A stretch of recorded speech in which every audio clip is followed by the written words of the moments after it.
नमस्कार, मैं हूं अंकुर। आप देख रहे हैं सत्य हिंदी का न्यूज बुलेटिन। एक नजर डाल लेते हैं अब तक की खबरों पर।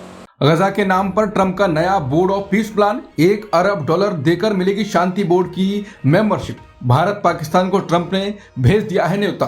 अमेरिकी राष्ट्रपति ट्रंप एक नया और ताकतवर अंतर्राष्ट्रीय मंच बनाने की तैयारी में है। इसे गजा बोर्ड ऑफ पीस नाम दिया गया है। इस प्रस्तावित संस्था की खास बात यह है कि इसके अध्यक्ष खुद डोनाल्ड ट्रंप होंगे और सदस्यता के लिए देशों को $1 अरब से ज्यादा का आर्थिक योगदान देना होगा। ब्लूमबर्ग की रिपोर्ट के मुताबिक इस बोर्ड का ढांचा संयुक्त राष्ट्र की गजा पुनर्निर्माण योजना से जुड़ा बताया जा रहा है, लेकिन इसके उद्देश्य सिर्फ गजा तक सीमित नहीं दिखते। इस बोर्ड के जरिए ट्रंप एक व्यापक वैश्विक भूमिका निभाने की मंशा रखते हैं। ड्राफ्ट चार्टर के अनुसार इस बोर्ड के पहले चेयरमैन ट्रंप होंगे और वही तय करेंगे कि कौन सा देश इसका सदस्य होगा।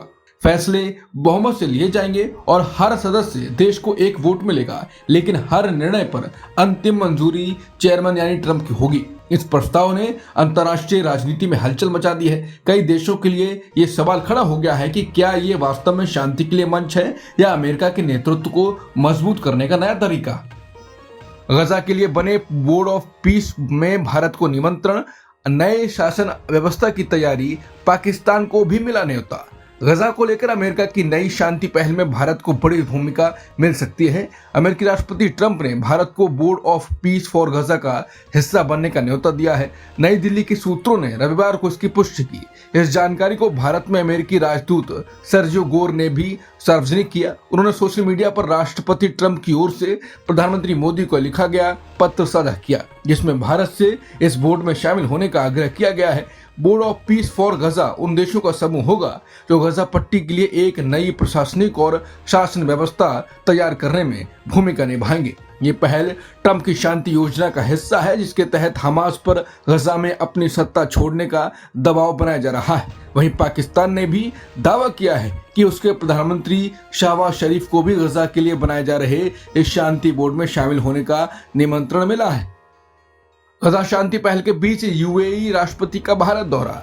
पश्चिम एशिया में बढ़ते तनाव और गजा के लिए बोर्ड ऑफ पीस को लेकर अमेरिकी राष्ट्रपति ट्रंप की पहल के बीच संयुक्त अरब अमीरात यानी यूएई के राष्ट्रपति शेख मोहम्मद बिन जायद अल नयान सोमवार 19 जनवरी को भारत दौरे पर आ रहे हैं। विदेश मंत्रालय ने बताया कि इस दौरान यूएई राष्ट्रपति प्रधानमंत्री मोदी से आधिकारिक बातचीत करेंगे। विदेश मंत्रालय के अनुसार ये दौरा भारत यूएई व्यापक रणनीतिक साझेदारी को नई दिशा देने का अवसर होगा। ये दौरा इसलिए भी अहम माना जा रहा है क्योंकि ये यूएई द्वारा गजा के लिए बोर्ड ऑफ पीस के गठन के ट्रंप के ऐलान का स्वागत करने के 2 दिन बाद हो रहा है। इस बोर्ड में शामिल होने का निमंत्रण भारत को भी मिला है। ग्रीनलैंड को लेकर ट्रंप का सख्त रुख, बोले फैसला लेने का समय आ गया है। अमेरिका के राष्ट्रपति ट्रंप ने ग्रीनलैंड को लेकर अपना रुख और सख्त कर लिया है। ट्रंप ने डेनमार्क पर आरोप लगाया कि वो पिछले कई दशकों से ग्रीनलैंड पर बढ़ते रूसी सुरक्षा खतरे को रोकने में नाकाम रहा है। ट्रंप ने साफ शब्दों में कहा कि अब फैसला लेने का समय आ गया है और ये होकर रहेगा। अब एआई पर भारत को घेर रहे ट्रंप के ट्रेड सलाहकार, बोले अमेरिकी लोग भारत में एआई के लिए पैसा क्यों चुकाएं। व्हाइट हाउस के ट्रेड सलाहकार पीटर नवारो ने भारत को लेकर कड़ी टिप्पणी की है और सवाल उठाया है कि अमेरिकी लोग भारत में आर्टिफिशियल इंटेलिजेंस के लिए पैसे क्यों चुकाएं। नवारो ने कहा कि चैट जीपीटी जैसे एआई प्लेटफॉर्म अमेरिका की जमीन पर चलते हैं, अमेरिकी बिजली का इस्तेमाल करते हैं, लेकिन इनकी सेवाओं का फायदा भारत, चीन और दूसरे देशों के बड़े यूजर्स को मिल रहा है। उन्होंने कहा ये एक ऐसा मुद्दा है जिससे अमेरिका को निपटना होगा। बता दें, पीटर नवारो पहले भी भारत पर निशाना साधते रहे हैं। पिछले साल उन्होंने भारत को टैरिफ का महाराजा कहा था और रूस से तेल खरीदने को लेकर भारत पर गंभीर आरोप लगाए थे। उन्होंने इसे खून से सना पैसा तक बताया था। शिंदे ने पार्षदों से होटल में की मुलाकात, भाजपा से सौदेबाजी पर क्या बोले।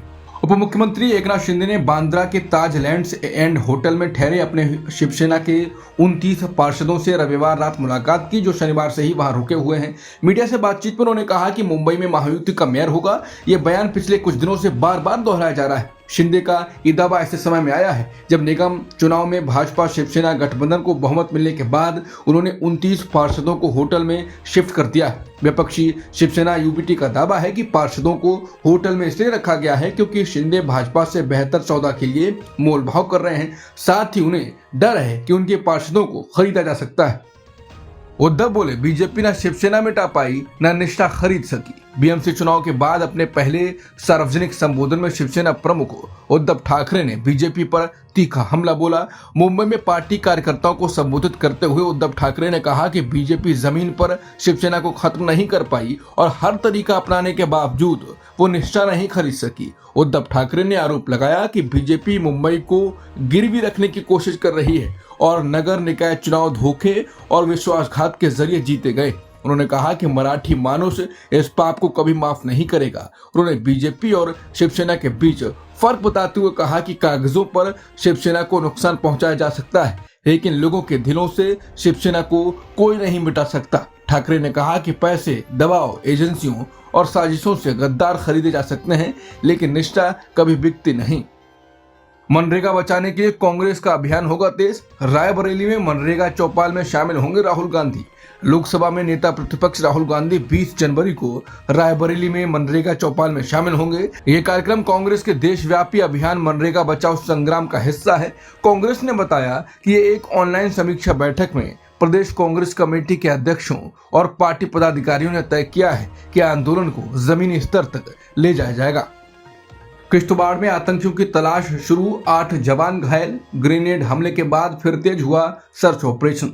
जम्मू कश्मीर के किश्तवाड़ जिले में आतंकियों के खिलाफ चल रहा सर्च ऑपरेशन सोमवार सुबह फिर से शुरू कर दिया गया है। सुरक्षा बलों ने रविवार रात ऑपरेशन रोक दिया था, जिसे सोमवार के दिन निकलते ही दोबारा शुरू कर दिया गया। अधिकारियों के मुताबिक यह ऑपरेशन किश्तवाड़ के चतरू इलाके के सोनार गांव में चलाया जा रहा है। रविवार को शुरू हुए इस अभियान के दौरान आतंकियों ने अचानक ग्रेनेड हमला कर दिया, जिसमें सेना के 8 जवान घायल हो गए। इनमें से ज्यादातर जवान छर्रे लगने से घायल हुए। भारी जंगल, खड़ी चढ़ाई और खराब दृश्यता के कारण रविवार देर रात ऑपरेशन रोकना पड़ा था।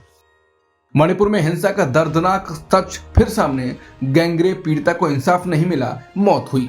मणिपुर में जातीय हिंसा के दौरान गैंगरेप का शिकार हुई युवती इंसाफ का इंतजार करते करते हार गई। 20 वर्षीय युवती की मौत 10 जनवरी 2026 को गुवाहाटी के एक अस्पताल में इलाज के दौरान हो गई। आदिवासी कुकीजो समुदाय की लड़की मई 2023 में घटना के समय महज 18 वर्ष की थी। सोनम वांगचुक की गिरफ्तारी पर पत्नी का आरोप, बोली ये लोकतंत्र और सत्ता के दुरुपयोग का मामला है। बोली केस में दम नहीं, इसलिए देरी कर रही सरकार। जलवायु कार्यकर्ता सोनम वांगचुक की गिरफ्तारी को लेकर उनकी पत्नी गीतांजलि आंगमो ने सरकार पर गंभीर आरोप लगाए हैं। उन्होंने कहा ये मामला देश में लोकतंत्र की हालत और सत्ता के दुरुपयोग को दिखाता है। गीतांजलि ने कहा कि अधिकारियों ने समय पर जरूरी दस्तावेज और वीडियो नहीं दिए, जो कानून का उल्लंघन है, इसलिए हिरासत आदेश रद्द होना चाहिए। उन्होंने सुप्रीम कोर्ट में बंदी प्रत्यक्षीकरण याचिका दाखिल कर वांगचुक की तत्काल रिहाई की मांग की है और कहा कि सरकार बार बार तारीखें लेकर मामले में देरी कर रही है, क्योंकि केस में दम नहीं है। अब तक की खबरों में इतना ही। बाकी खबरों के लिए बने रहिए सत्य हिंदी के साथ।